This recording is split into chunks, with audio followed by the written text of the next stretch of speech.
আপনারা সজাগ থাকায়, আলিম উলামা সজাগ থাকায় সেই উঠতে পারা যায় নাই। সেটা হচ্ছে সমকামিতা এবং ট্রান্সজেন্ডারের ফিতনা। এগুলা কি আসলে? এগুলা হচ্ছে কুরআনুল কারীমে আল্লাহ পাক বলেছেন, এবং আপনারা এই ব্যাপারটা মানুষ হিসাবে সবাই জানেন। আল্লাহ রাব্বুল আলামিন বলেছেন, ইয়া আইয়ুহান নাস উবুদু রাব্বাকুমুল্লাযী খালাকাকুম ইয়া আইয়ুহান নাস তাকু রাব্বাকুমুল্লাযী খালাকাকুম মিন নাফসিন ওয়াহিদাতিন ওয়া খালাকা মিনহা যাওজাহা ওয়া বাসসা মিনহুমা রিজালান কাসীরান ওয়া নিসা। হে মানুষেরা, তোমাদের রবকে ভয় করো, যিনি পুরুষকে আদম আলাইহিস সালাম, নারীকে আমাদের মা হাওয়া আলাইহিস সালাম। এবং এখান থেকে আল্লাহর একটা নিয়ম হচ্ছে, এক পুরুষ এবং এক নারীর মাধ্যমেই তো সন্তান হয়, অন্য কোনো উপায় তো সন্তান হওয়ার উপায় নেই। এবং সন্তান হওয়াটা কি জন্য জরুরি জানেন? আল্লাহর দুনিয়ার সিস্টেমটা চলার জন্য। সামনে মানুষ যদি না থাকে তাহলে এই দুনিয়ার সিস্টেমটা চলবে না। এবার শয়তান এই জায়গায় সবচেয়ে বড় বিপদের মধ্যে ফেলেছে শুধু মুসলমানদেরকে নয়, পুরো মানব জাতিকে। কিভাবে? শয়তান সর্বপ্রথম যে জাতিকে একটা খারাপ কাজের জন্য টার্গেট করেছে, এরা হচ্ছেন আল্লাহর নবী লূত আলাইহিস সালামের জাতি। এরা জর্ডান এলাকায় থাকতো, দুইটা গোত্র, এক গোত্রের নাম ছিল সাদুম, আরেক গোত্রের নাম ছিল আম্মুরা। এরা পৃথিবীর মধ্যে প্রথম জাতি যারা পুরুষে পুরুষে যৌনতা শুরু করেছিল। নাউজুবিল্লাহ, সমকামিতা বলে এটাকে। আমি খুব বেশি খুলে কথা বলবো না, এখানে বাচ্চারাও আছে, আপনারা বড়রা খুব ভালো করেই বুঝতে পারছেন কি কথা বলছি। আল্লাহ রাব্বুল আলামিন মানুষের মধ্যে সুস্থ শারীরিক সম্পর্কের একটাই বিধান দিয়েছেন, এটা হচ্ছে বিবাহ। এবং বিবাহটা কখনো পুরুষে পুরুষে হওয়া সম্ভব, নারীতে নারীতে হওয়া সম্ভব হলে সন্তান জন্ম দেওয়ার কোনো স্কোপ থাকে। ইসলাম বাদ দেন, বৈজ্ঞানিক পদ্ধতিতে এছাড়া কোনো উপায় আছে? পুরুষ এবং নারীর মিলন ছাড়া একটা উপায় নাই। কিন্তু লূত আলাইহিস সালামের যে জাতি, এদের মধ্যে এইরকম খাবাসাত শয়তান ঢেলে দিয়েছিল যে এরা পুরুষরা নারীর প্রতি আগ্রহ হারিয়ে ফেলেছিল, পুরুষরা পুরুষকে বিবাহ করত। নাউজুবিল্লাহ। এবং এদের উপর যে আল্লাহর কি ভয়ঙ্কর আযাব হয়েছে, কুরআন শরীফ খুললেই আপনারা দেখতে পাবেন। আল্লাহ পাক একবার নয় একাধিকবার বলেছেন। এরপরে এই ফিতনা মানব জাতির মধ্যে কম বেশি সবসময়ই ছিল। এবং আজকের যুগে, শুধু আজ নয়, বহু বছর আগ থেকে পৃথিবীব্যাপী একটা আন্দোলন শুরু হয়েছে যে এই ধরনের নষ্টামিকে বৈধতা দেওয়ার আন্দোলন। একটা হচ্ছে দেখেন, একজন মানুষ খারাপ কাজ করছে লুকিয়ে ঘরের মধ্যে, তার মানে হচ্ছে যে সমাজটা এখনো ভালো আছে এবং সমাজের চক্ষু লজ্জার বয়ে সে ঘরের মধ্যে লুকিয়ে খারাপ কাজ করছে, তাই না? আর আরেকটা হচ্ছে যে সমাজটা এত নষ্ট হয়ে গেছে, একজন মানুষ প্রকাশ্যে নষ্টামি করতেও তার কোনো সমস্যা হচ্ছে না। দুইটা কিন্তু দুইভাবে ব্যাখ্যা করতে হবে। প্রথমটা, ওই ব্যক্তি খারাপ হতে পারে কিন্তু সমাজের মানে ওভারঅল অবস্থা এখনো ভালো বোঝা যাচ্ছে। আর দুই নম্বরটা হচ্ছে সমাজটাই খারাপ। যে সমাজ পুরুষে পুরুষে যৌনতা, নারী নারী যৌনতা, অর্থাৎ পুরুষ পুরুষ বিবাহ, নারী নারী বিবাহকে বৈধতা দিয়ে দেয়, আপনার কি মনে হয় ওই সমাজের মধ্যে নীতি নৈতিকতার লেশ মাত্র বাকি আছে? বাংলাদেশ মুসলমানদের দেশ, ওই দেশেও আমেরিকা, ইউরোপ অথবা অন্যান্য জায়গা থেকে মদতপুষ্ট একদল মানুষ সমকামিতাকে বাংলাদেশে আস্তে আস্তে আস্তে আস্তে প্রবেশ করানোর চেষ্টা করছে এবং কিছু ক্ষেত্রে তারা সফল হয়েছে। জি, বীজ বপন করেছে, সুন্দর কথা বলেছেন। সমকামিতা একটা গেল, এর সাথে যুক্ত আরেকটা আছে, সেটা হচ্ছে ট্রান্সজেন্ডার।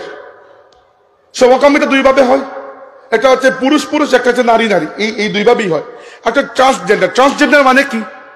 দেখেন, কিছু মানুষের জন্মগতভাবে ত্রুটি থাকে না মানুষের, কখনো কারো হাত একটা বাঁকা, কারো হাতের আঙ্গুল কম, আঙ্গুল বেশি, এরকম জন্মগতভাবে থাকে।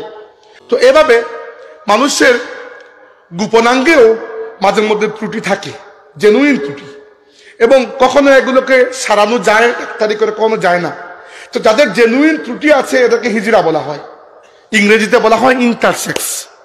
কিন্তু এদের কথা আমি বলছি না, এদের কোনো দোষ নাই, আল্লাহ এদেরকে এভাবে বানিয়েছেন। কিন্তু বর্তমান যুগে একদল বদবক্ত এরকম বের হয়েছে, তারা পুরুষ হওয়া সত্ত্বেও অপারেশন করে নিজের লিঙ্গ পরিবর্তন করে নারী হয়ে যাচ্ছে, আর নারী হওয়া সত্ত্বেও নিজের লিঙ্গ পরিবর্তন করে অপারেশন করার মাধ্যমে পুরুষ হয়ে যাচ্ছে, পুরুষাঙ্গ স্থাপন করার মাধ্যমে, নাউযুবিল্লাহ। এবং এই ফিতনাটা দুনিয়াতে এত ভয়াবহ পরিমাণ ছড়িয়ে পড়েছে, কল্পনা করতে পারবেন না আপনারা।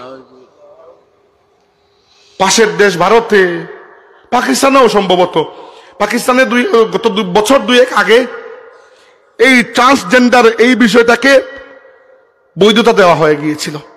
পরে উলামায়ে কেরাম যখন প্রতিবাদ করেছেন, এটাকে আবার তারা ক্যান্সেল করেছে।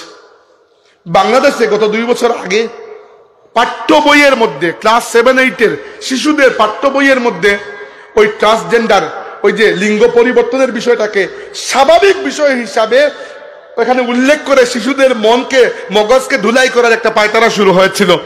অনেকেই উলামায়ে কেরাম প্রতিবাদ করেছেন, বিশেষত আল্লামা ফুলতলি সাহেব কিবলা রাহমাতুল্লাহ আলাইহির হাতে গড়া সংগঠন বাংলাদেশ আঞ্জুমানে আল ইসলাহ এবং আল ইসলাহর নেতৃত্বাধীন উলামায়ে কেরামের যে একটা বলিষ্ঠ পদক্ষেপ, এর ফলে পাঠ্য বই থেকে ওই বিষয়টা তারা বাদ দিতে বাধ্য হয়েছে। কিন্তু আপনাকে মনে হয় তারা কি চুপ করে বসে থাকবে? চেষ্টা করবে। এবং আমি আপনাদেরকে বলছি না আপনারা নাটক সিনেমা দেখুন বা ইত্যাদি, এগুলো তো দেখা উচিতই না, কিন্তু এক সময়ের নাটক সিনেমায় কিছুটা নীতি নৈতিকতা বজায় রাখা হতো। এখনকার সময়ে আমি ওই দিন একটা প্রতিবেদন দেখলাম, পাকিস্তানের যে নাটকগুলো তৈরি হয়, ওই নাটকগুলোতে এইরকম খবাসতের বিষয়কে স্বাভাবিক এবং সুন্দর বিষয় হিসাবে উপস্থাপন করা হয়। এর কারণ কি, যেন আস্তে আস্তে স্টেপ বাই স্টেপ মানুষের মনের মধ্যে ওইগুলা ঢুকিয়ে দেওয়া যায়। আল্লাহর কসম করে বলছি, এইটা আখেরি জামানার ফিতনার মধ্যে একটা বড় ফিতনা। মানুষ ভালো মানুষ কি খারাপ মানুষ, মুমিন কি কাফির, ওটা তো পরের কথা। যদি মানুষই থাকে না, তাইলে আপনার ইমানদার কি আর বেঈমান কি, তাই না? একজন পুরুষ, এবং বিশ্বাস করেন আপনার মনে বলতে পারে যে এটা কিভাবে সম্ভব, অপারেশনের মাধ্যমে এইগুলা করা হয় এবং এইগুলা কখনো পুরোপুরি সাকসেসফুল হয় না, এবং পরবর্তীতে ওই রুগী ধুকে ধুকে মারা যায়। এরকম কত প্রতিবেদন আমরা পত্রিকায় পড়েছি। কিন্তু এগুলা ইবলিসের একটা ষড়যন্ত্র। সে আল্লাহর কাছে বলে এসেছিল যে ওয়ালা আমুরান্নাহুম ফালা ইউগাইয়িরুন্না খালকাল্লাহ। ইবলিস বলেছিল, আল্লাহ তুমি দেখবে আমি তোমার বান্দাদেরকে আদেশ করব, আর আমার আদেশ শুনে আমার আদেশ পালন করতে গিয়ে তারা তোমার সৃষ্টিকে বিকৃত করে ফেলবে। আজকের যুগে আমরা এটা দেখতে পাচ্ছি। নইলে চিন্তা করুন, হাদিসে এসেছে যে যে মানুষটা সৌন্দর্য বর্ধন করার জন্য তার দাঁতকে চুকা করে, কিছু মানুষের অভ্যাস দাঁতকে একটু চুকা করা ডাক্তারের কাছে গিয়ে, তারপরে যারা ব্রু প্লাক করে চোখের উপরে, যে মেয়েরা যারা শরীরে ট্যাটু আঁকে, ট্যাটু তো চিনেন, আল্লাহ নবী সাল্লাল্লাহু আলাইহি ওয়াসাল্লাম এদের প্রত্যেকের উপর লানত করেছেন। এগুলা ইসলামে হারাম। কি জন্য জানেন? কারণ এইগুলো আল্লাহর সৃষ্টির মধ্যে তুমি কি করছো? পরিবর্তন। আচ্ছা বলেন, সাধারণ ব্রু প্লাক করা যদি হারাম হয়, এটা তো কত ছোট বিষয়। তাইলে নিজের লিঙ্গ পরিবর্তন করে পুরুষ থেকে নারী আর নারী থেকে পুরুষ হয়ে যাওয়া কত বড় জঘন্য অপরাধ, আপনারা চিন্তা করতে পারছেন? এই হচ্ছে আখিরি জামানার একটা ফিতনা। এবার আপনি চিন্তা করুন, আল্লাহর নবী যে বলেছেন কাকিস্তা আইল লাইলিল মুসলিম, অন্ধকার রাতের মতো ফিতনা আমার উম্মতকে ছেয়ে ফেলবে। এবার চিন্তা করছেন কত বড় লেভেলের ফিতনা আমাদের সামনে। এই একটা সমকামিতা বললাম, ট্রান্সজেন্ডার বললাম,